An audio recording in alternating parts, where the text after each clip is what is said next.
What's going on, everybody's way with Swamp Donkey Archery. So I got a little video I want to do for you today. I want to do a kind of what's some of the tools that's used in the archery shop kind of on different levels. Like if your guys wanting to try to get into tinkering with some stuff and you kind of don't know where to start, I want to go from a level there up to a little bit higher level, performing general maintenance on your bows. I don't want to get into everything on the same level as what I've got going now, but kind of an intro to medium type level. So if you're kind of wondering what's some cool tools and stuff that we use, what would some stuff that I've kind of put together kind of help me out on some things. So yeah, if you're curious on that, y'all stick around. It's what we're about to get into.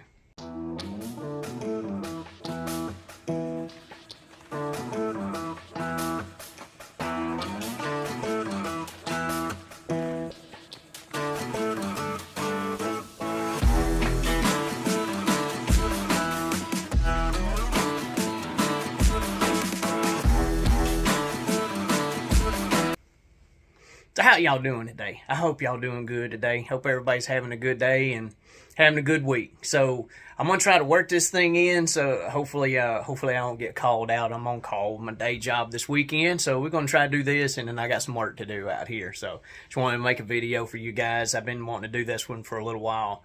I want to get into kind of different levels of tools and little things that you could do if you want to kind of get into it, start tinkering with your stuff. And I'm going to go through some of these. Some of these might be kind of random because I'm going to kind of come across them as I think about them. So might not make sense in the order I go through, but this is what we're going to do anyway. So here we go. So in my opinion, the quickest and easiest way you can get into kind of tinkering with your own stuff, starting to kind of experiment with stuff, is playing with your arrows. There's not a whole lot of equipment that you need in order to do that, and yet you can get a real feeling of satisfaction tinkering with your arrows, playing with different lengths, different fletchings, weights. I know arrows are a big thing right now, talking about front of center and stuff like that. Everybody wanting to try to play with different weights up front and stuff like that. And it's really easy to do. You don't need a whole lot of equipment to do that. So that's kind of where I'm going to want to start, is with stuff that you can do for arrow building, because you don't need any special equipment, bow press and stuff like that. And you can change a lot of stuff in how you're shooting and what's going on downrange just with changing arrows and arrow setups. So that's what I'm going to get into first. So here we go. So my personal preference when it comes to arrows and fletching arrows is, you're going to need a good jig. These bits and bird jigs are my go-to. There's lots of other ones out there. There's one, I think Bow Hunting makes one that's like a 3-prong clamp. It kind of clamps on and glues all three together. That one's a good one, but I've been using bits and bird style jigs for years now, and I have not had really any complaints about them. They're really simple to use. Now, you don't need a 4 arrow setup like this. I set this up because I fletch a lot of arrows in here, but you can buy one single bits and bird jig. These are the clamps that go on it. You're going to set your arrow in here. Let me find the arrow real quick. Okay, so for anybody that don't know how one of these works, I'm going to spin this around. So you've got this little, this is where your knock's going to sit right there. You've got this little spin knob on it right here. You can use it to rotate your arrow. Now, the way I always do mine, there's this little indentation right here. I use that as a reference. If I roll it around to where it's on this right hand side, that lines up with the opening of one of the knocks, and that's usually where I set my odd vane. So the way this works, you set it in here. You've got this adjustment here that you can play with for amount of pitch on the blades this way. So you can take a straight clamp and play with this and get a little bit of spin out of your arrow, or you can get the ones like this, which this is called a helical. So you can get these clamps in different aspects. Like this is a right helical, you can get a straight, and you can get a left helical. playing with your different helicals and different spins. That's a lot of fun to tinker with. So it's real easy. You'll put your air in, you put your fletching in here, you'll use some glue, put some glue on here, and you put it on there. You let it dry for however long you need to. You pull that off and you just roll it one, next vein, so on and so forth. So you can play with different style fletchings and different rotational aspects, but just by refletching your airs. You can do different type veins, different weight veins, play with them in different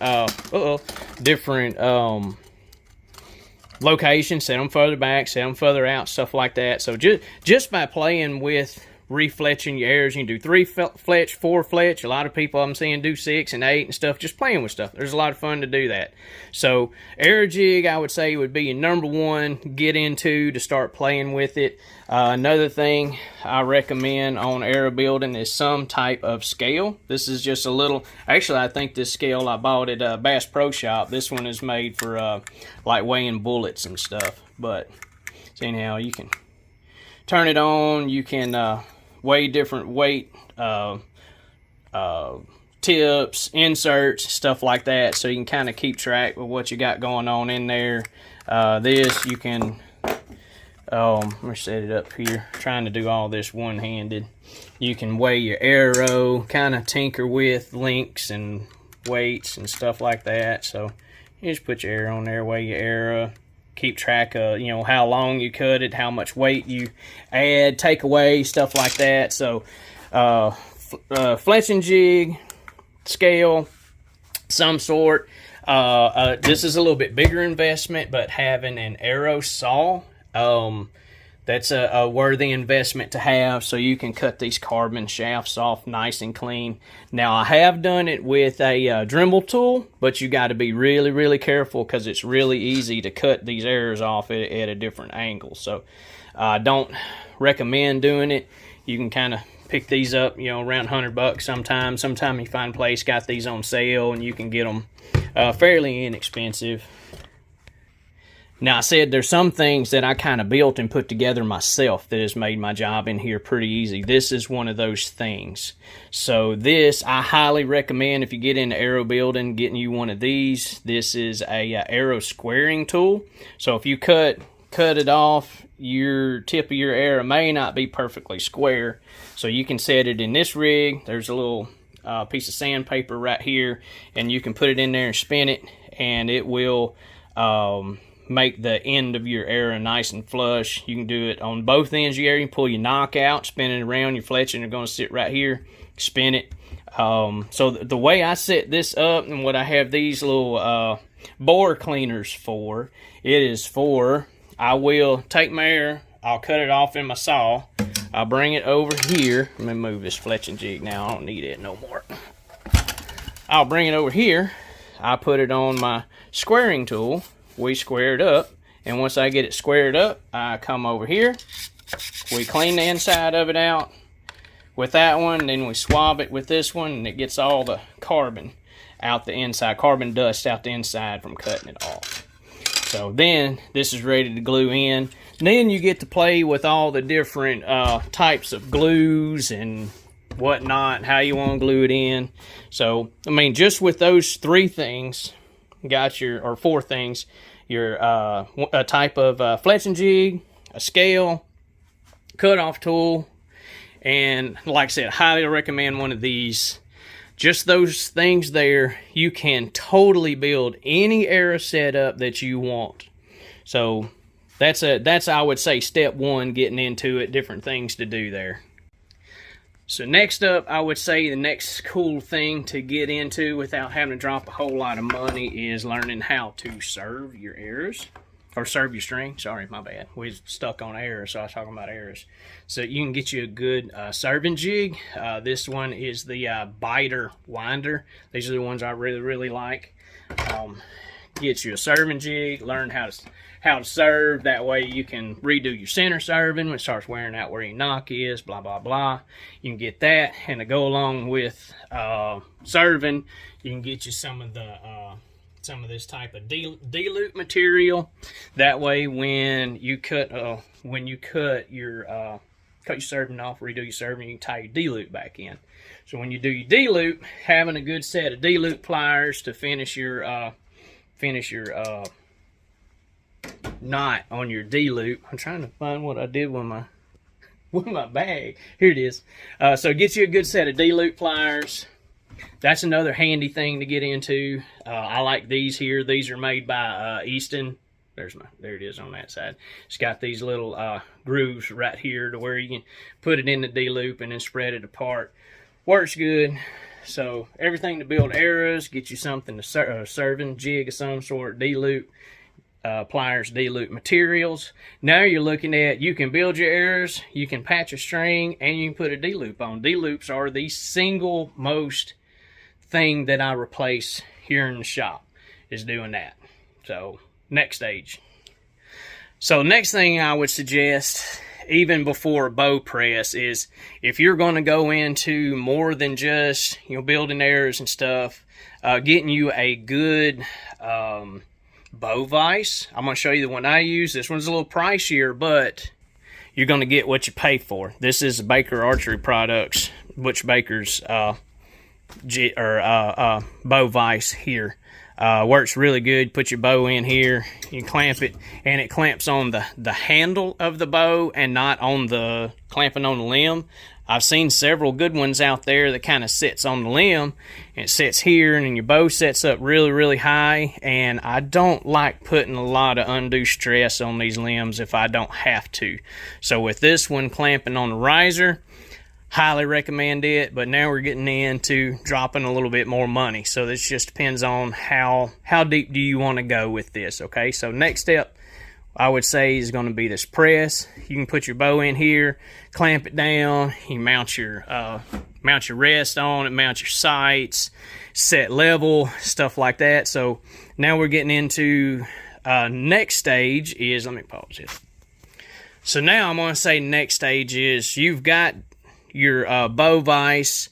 So now you've got a place that you can put this bow securely, hold it good. Like I said, you can mount your rest, you can mount your sights, quiver, stabilizer, all that right here, and not having to worry about somebody holding it or setting it down on the table and fumbling around with it on the table. So if you got this, you done cut your D-loop off, reserved everything, well, you want to be able to get it back tuned to where it needs to be. So that's where having some of these levels come into play. These are just some inexpensive levels I got from Lancaster. You got the one that snaps on the string here. Now I know this is going to be unlevel, but I'm just snapping it on the string. So the way I'll do it, clamp it in here. You put this level here to make sure you have your bow level this way and this way, because it's got a bubble level on top too. And then you take this arrow level and you put that there. And now you can set your bow straight.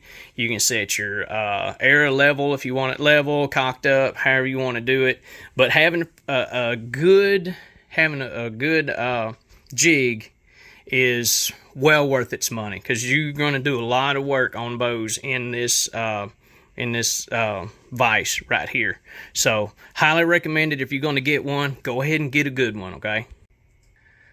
Okay, so now up to this point is about where most people would be comfortable, because you're not pressing the bow, you're not doing anything to the bow other than just patching things that's on it. Okay, if you want to get any deeper than that, then you got to get you a bow press so you can press it, take your pressure off the strings and stuff like that, where if you want to change strings and get into the meat and potatoes of the stuff. So this is what I'm going to say is going to be your medium to higher level. I wouldn't suggest getting a press and messing with that part of the bow until you feel really comfortable doing it, because you can really screw a bow up by over pressing the limbs. You can screw it up by, you know, taking all the strings and cables off and routing them back on the wrong way. You can break stuff real easy like that. So I'm saying, you get to this point, you need to do your research. You need to read manuals. You need to listen to reputable people's information. Okay, so I'm telling you that before we get into a good bow press. But once you do get a press, I do highly recommend going ahead and paying enough to get you a good quality bow press. Now this one is the base model It's a Last Chance Archery Easy Green. It's a base model. It doesn't have the wheel on it. I don't have the electric motors on it or anything, but this one does everything that I need to do. So you get the press itself. There's several press out there that do really good, but this is just the one that I chose, and I've not had any issues with it. So you have your fingers that's going to hold on to your bow. This is what's going to be on your limbs and actually do the pressing. There's different attachments that you can put on this individual press. So, I should have put this in the like mediocre level. A good, I'm gonna get into this before I finish on this. So a good draw board. Now this particular draw board mounts on here, but you can make one. I got one up here. Let's see if I can get to this thing without falling out my rocking chair. Yeah, we're gonna stand. This is OSHA approved rocking chair. Don't y'all worry about it. So you can make a draw board out of just a simple piece of, this is like a 2x8 or 2x6 that I just screwed a yardstick to. I bought a cheap boat winch, some heavy nylon rope, and I got something down here on the end to hold your bow with. So you can set your bow in here, you hook your S-hook or something to it, and I've got this yardstick to where, you know, it's accurate from this point this way. So with a good draw board, you can check timing, you can check cam timing, all kind of stuff with it. So if you don't want to drop a lot of money on, hang on, let me get down out of this chair for a fall. So if you don't want to drop a lot of money on an expensive draw board, you can build something like that for 30, 40 bucks. Okay, so that's one of those things you can kind of fudge on a little bit when you get started. But if you're going to get to the next level up, like what I'm talking, I have this one that mounts into this bow press, and this one right here comes in real handy. This is where all my big work goes on. Okay, so you need a good press. You can get the different type fingers that go on here. Like if you have a lead or something that has like a limb stop on it, you're going to need these straight fingers rather than the curved to miss that. They make these conglomerations right here. I'm not even going to get them out, but these are for like the Hoyts.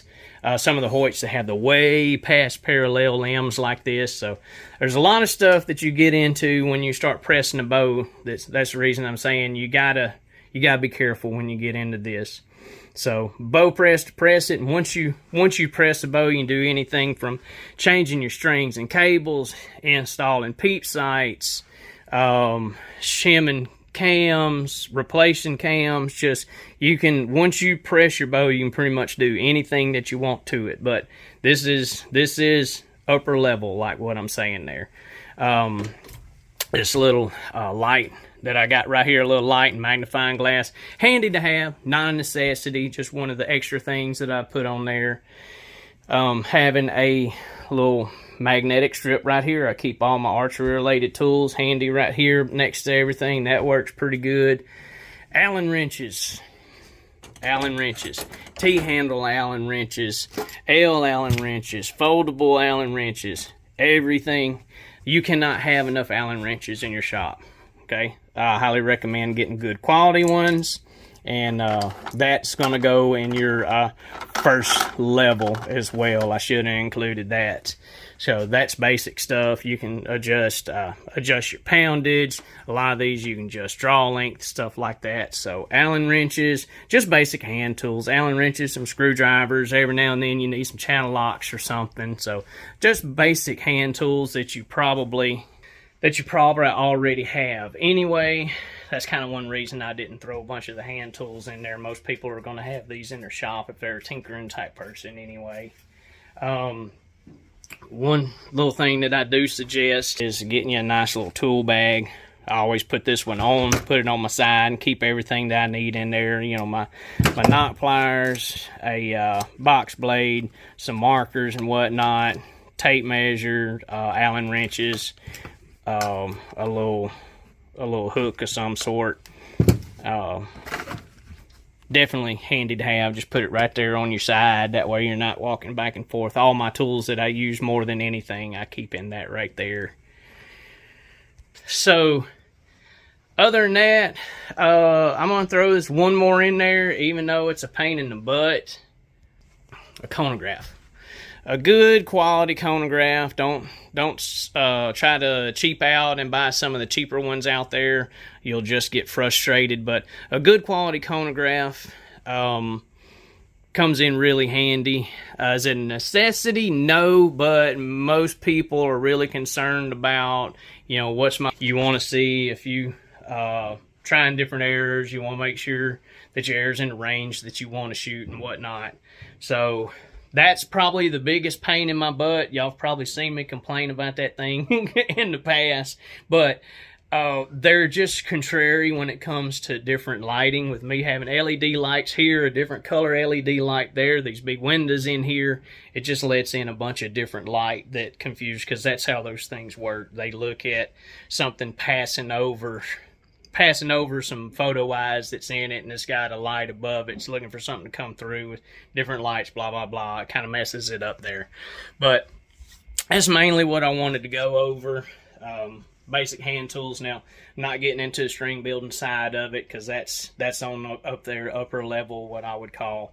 I just wanted to get into the basic hand tools that I use, some handy to have, and then some of the, mid grade stuff there.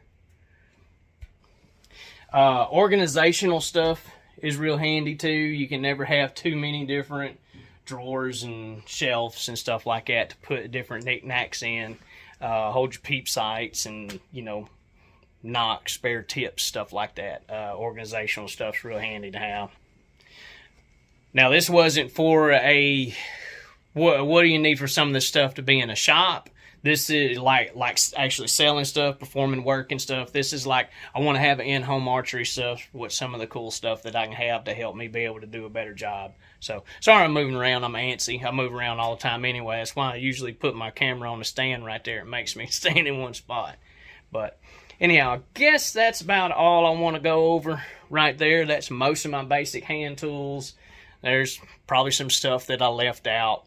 But for the most part, that's what I use more on a daily basis. Like I said, anybody can get into building errors. Don't be afraid of that. Worst thing you can do with the error is cut it too short or have the wrong spine error or something like that. So, and that's getting into a whole nother situation there. But anyhow, I guess that's all I want to include on this video. Hope you liked it.